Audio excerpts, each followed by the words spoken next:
Howdy, folks. Welcome to Bullish on Farming. Today's January 23rd. Evening time, checking on the cows. Things are going good, but dang, it's been cold. Minus 30 yesterday, and the day prior with wind chill.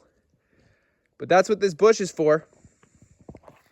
You know, when I'm standing in the middle of this bush, I could set up a table, light a couple candles, and have dinner with the wife. Maybe not when it's minus 30. But the bush is dense enough, since the wind is prevailing easternly and heads this way towards the camera. You know, when you're 3/4 to the end of the bush where I'm standing right now, you virtually feel nothing. And of course, the wind chill is no longer in effect. You can see how picturesque those snowflakes are falling. It's like we're in a snow globe. Today I want to talk a little bit about how we managed the past couple days. I posted some videos on that. Here we are on the other side. You're running your animals outside. You want to keep them on grass, you know, and you want to also get through the adverse winter episodes that you're going to get in a climate like us, which could be worse. You know, here in Southern Ontario, we just get stints of tundra-like, what I've described as tundra-like fronts that come through. And when I lived out in Alberta, it was more common there, you know, more north in Edmonton. It could be vicious, minus 40 with wind. And, you know, so we're pretty blessed out here. But we are on the snow belt, and we get hammered with snow. 2 hours south, there's like nothing on the ground. Anyways, you can see that there's some cows grazing out there, and they're finishing up some of the residual left from bales that we placed 5 to 7 days ago. And I think I posted a video talking about why we feed bales in a 5 to 7 day window. And you can check out that video to see why we do that. But as we got that cold stint come through, I made an ad hoc call and I pulled out a couple bales and I put them right on the cusp of this bush. And that was to get the cows for that 48-hour period closer to the bush, not having to be pressed out into the middle of the field, so they didn't have to endure the wind chill while consuming their feed and working for it in this outdoor setting during that time. So we took, you know, the harshest part of what they would have to endure in a 48 period, and we mitigated that altogether, or reduced that, by bringing their bales nice and close to the bush. So you take away the wind chill, and now you're just dealing with the cold temperatures without the wind chill. And the cows have fresh bales to consume, because when it gets that cold, it does your cattle well to feed them more, or having more available so that they could just keep munching to maintain body temperature and body condition. So a nice fresh bale, or two, in our case we brought out 2, goes a long way. It all depends on the size of your herd.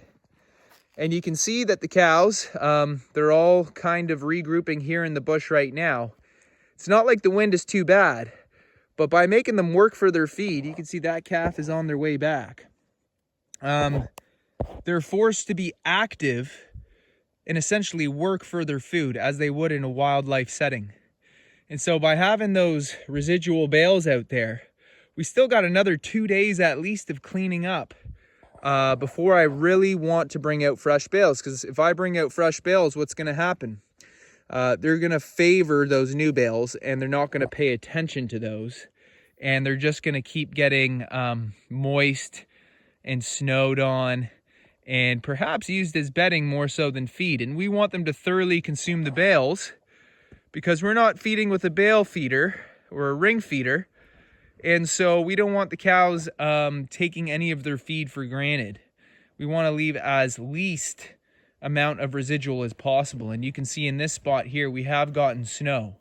But because they were really favoring these 2 bales, this one here and another one over here, they munched through this bale and they ate as much as possible before they even made the bales out there an option. Now, lucky enough, we didn't get an overwhelming amount of snow in that 48-hour period, so you could see that the hay is still visible. And so it makes it very welcoming for the cows to now go over there to eat that feed. And you can see that that calf is eating snow. We do have our water access from a pond over there. And, you know, I punch that out about twice a day to make sure that the ice isn't freezing over. And now they've got rumens full, taking a pit stop break, chewing cud, and everything is easy breezy lemon squeezy. These canopies here make the cows feel comfortable when you have snowfall, wind, rain, whatever it is, and it is nature's barn. So we can see here how much the cows have consumed. It has been powdered over, but you know, I kick and I'm pretty much at the layers of ice. I'm not kicking up big wads of hay. And of course, you're never going to get 100% of it, but that's an investment into the soil and is essentially our fertilization program, which just piggybacked off our feeding program. And so here we are now, minus 10, which is nothing. I mean, the cows can just deal with this like it's no big deal at all. And you can see this longhorn girl here. Oh, her daughter's going for a drink. I haven't focused too much on how the longhorns grow out different to our Hereford Angus cross. And I'm going to make another video talking about that, because I know when I was first getting some longhorns, I couldn't really find anyone out there doing a good comparison within their own herds. I think there was one guy I saw. But anyways, there's no doubt that the Angus Hereford are a much beefier animal, and I'm going to feel great about those finishing because they're going to be the best bang for their buck per pound.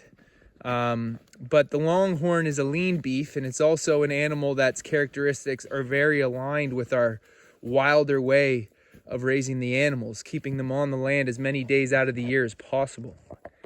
You know, these cows are likely going to go a full 12-month period and beyond without even being in a barn. They may only go in a barn when they're about to go off to the butcher so I can load them, because I have a stable barn, which is perfect for loading. That's accessed right off the pasture. So anyways, when we get there, maybe I'll make a video about it. But as you can see, cows are just chillaxing. And this is the guy I did not snip. He is our longhorn bull calf.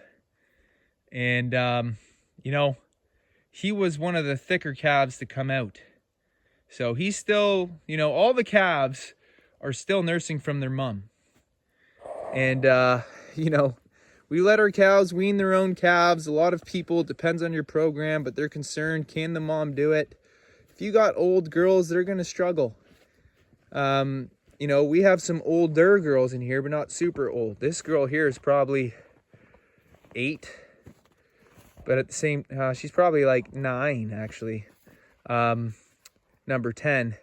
But longhorns are different altogether. They live almost twice as long as a standard cow. And their ability to maintain body condition on subadequate forage is really good. So it's not really a great example, but you can look at our Herefords. This is a steer. I mean, look at this guy. Some people talking about, oh, you can't finish, you know, steers on grass only. I mean, that's a thick steer. No grain. Only grass, and now on hay because of the winter. But he'll be grazing once the snow melts away, no matter what month it is. Let's take a look at this mom here.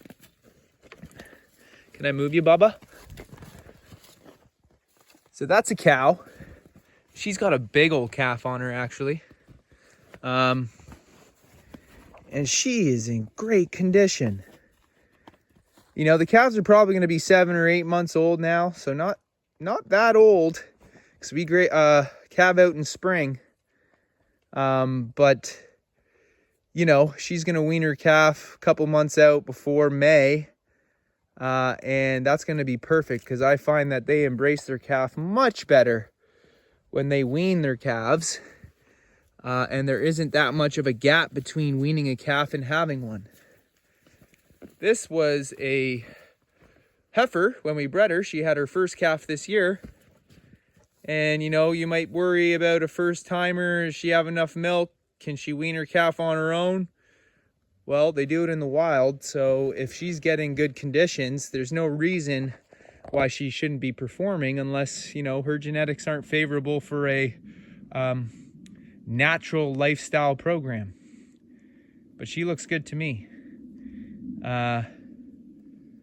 And that one's scratching her butt over there, and she's in great condition. She's our largest framed cow. I've showed her before. These are the low line cross with Hereford calves. They're busty. I love them.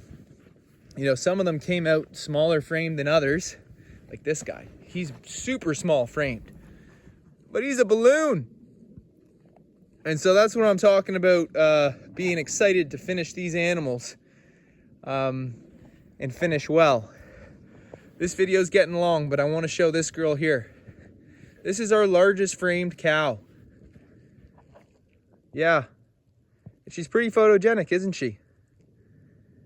But she is a big girl, and she still has her calf suckling on her. But you can see she's not hurting.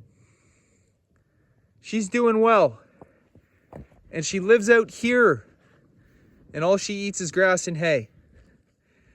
So you see, it all comes down to management when you're talking about animal performance to a certain degree. You don't force animals that can't perform to perform. If they don't perform, then they need to go on another farm where they can perform. And that program might not be one like this, but one that, you know, has their ways of managing certain things, taking calves off around 6 months, and then, you know, maybe keeping the cows in the barn, not having to deal with just feeding themselves on grass, typically larger framed animals. And I'm not gonna lie, Herefords could be included in that equation, but in my experience, you can definitely raise Herefords if you're mindful of the selection of your animals. That other girl that we showed was a larger framed cow, but I don't go around looking for those. She just came with the deal. Many of them, I try and keep shorter legs, bigger bellies. And so anyways, folks, just wanted to do a catch up in this video. Now that the wind chill is gone and we're back to -10, no worries for the cows having to work for their hay and go out there. And I'm actually happy for them to do that, because the more they move, the more they distribute their manure, the more they expose themselves to the elements, and the more the circle of life is in full effect. So anyways, folks, I'd like to say thanks for stopping by and God bless you all. I'll see you on the next one.